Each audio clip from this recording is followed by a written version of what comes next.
लगाते हैं कभी तो बहुत जो सिर को ऐसे ऑटोमेटिक घूमता है, इसका क्या मतलब है? ध्यान में सिर में झटका लगता है, घूम जाता है, ये तमाम चीज़ें होती हैं। इन पर हमको बहुत ज़्यादा ध्यान नहीं देना चाहिए, क्योंकि देखिए क्या है कि हम लोग, ऐसा मैं बार बार रिपीट करता हूँ, एक बॉडी माइंड का कलेक्शन है, एक साइकोसोमैटिक बीइंग है। हम जब ध्यान में जाते हैं और रिलैक्स होते हैं, हम शांत होना शुरू करते हैं, तो हमारे शरीर मन में बहुत सारा एक बैलेंस धीरे धीरे पैदा होता है, और वो सबकी अपनी अपनी कंडीशनिंग पर डिपेंड करता है। तो कभी कोई मोमेंट हो सकता है, कभी कोई मोमेंट हो सकता है, बहुत सारे मोमेंट हो सकते हैं। वो मोमेंट एक्चुअली होते हैं, लेकिन उन पर कोई बहुत ध्यान देने की ज़रूरत नहीं होती है।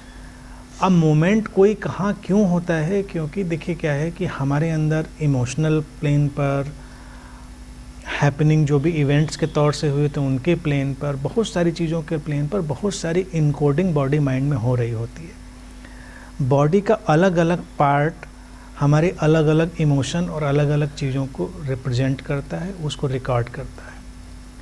हमको नहीं पता कहाँ क्या होता है। जैसे आजकल की जो नई रिसर्चेज हैं वो यहाँ तक बताती हैं कि जो हमारे पूरे टीथ डेवलप होते हैं, दांत जो डेवलप होते हैं, वो भी हमारी लाइफ के अलग अलग एरिया को, अलग अलग चीज़ों को रिप्रेजेंट करते हैं, रिलेशनशिप के अलग अलग पैटर्न को। जैसे हमारे ब्रेन का हिस्सा है तो हम उसमें जानते हैं कुछ अभी शॉर्ट टर्म मेमोरी को, कुछ पीछे की मेमोरी को, कुछ न्यूमेरिक मेमोरी को, कुछ वर्बल मेमोरी को, इन सबको गवर्न करता है अलग अलग हिस्सा। हम किस चीज़ पर अटके हुए हैं, नंबर्स, चेहरे, कोई भावना, कोई चीज़, हमको नहीं पता, लेकिन हमारे बॉडी को सब पता है, हमारे सबकॉन्शियस माइंड को सब पता है। और आप जब शांत होते हैं, सेटल्ड होते हैं, तो कई बार कुछ चीज़ें सेटल्ड होने की तरफ बढ़ती हैं जो पहले से उलझी हुई होती हैं। तो किसी को पेन का एहसास हो जाता है अचानक, किसी को कोई ट्रेम्बलिंग, किसी को कोई ख़ास किस्म की चीज़, वो हो जाता है, लेकिन वो सेटलमेंट कुछ दिनों के बाद डिसअपियर हो जाता है।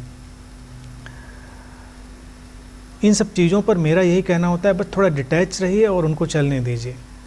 बहुत सारी चीज़ें हो जाती हैं, कुछ कह नहीं सकते। एक बार मेरे पास एक सज्जन आते थे, उनको बड़ी अजीब सी चीज़ हुई। जब वो ध्यान में गए, यूँ तो बड़े नॉर्मल चलते थे, और उनको ये भी लगा कि ध्यान ठीक हो रहा है, ध्यान में वो अच्छे से प्रवेश कर रहे हैं, गहरे जा रहे हैं, और वो उसके कुछ दिन बाद लिम्प करके चलने लगे। डॉक्टर को उन्होंने दिखाया, डॉक्टर ने कहा नहीं, कोई प्रॉब्लम नहीं, पैर तो आपका बिल्कुल ठीक है।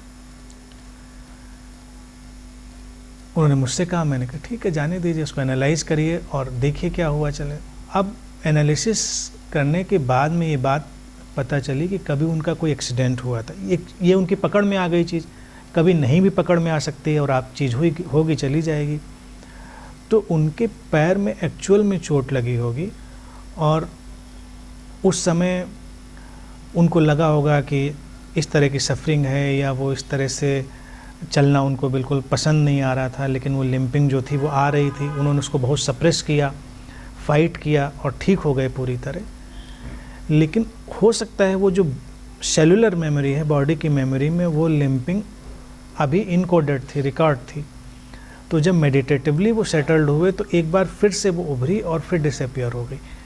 उस समय देखा जाए वो एब्सोल्युटली डिसअपियर हो गई, क्योंकि पहली बार जब सप्रेस कर लिया तो पूरी तरह डिसअपियर नहीं हुई। तो इसीलिए कभी क्या होता है, कुछ लोगों के रिपीटेटिव एक्सीडेंट भी हो जाते हैं। वो केवल हमारी मेमोरी का एक नया पैटर्न होता है, क्योंकि हमने उस चीज़ को सॉल्व नहीं किया था, पूरी तरह सेटल्ड नहीं किया था। तो ये तो एक बहुत ही ऐसा एग्जाम्पल था। इसी तरह से आप सिर की बात करें तो सिर में तमाम चीज़ें हो सकती हैं, क्या क्या हो सकती हैं तो नहीं जाना जा सकता।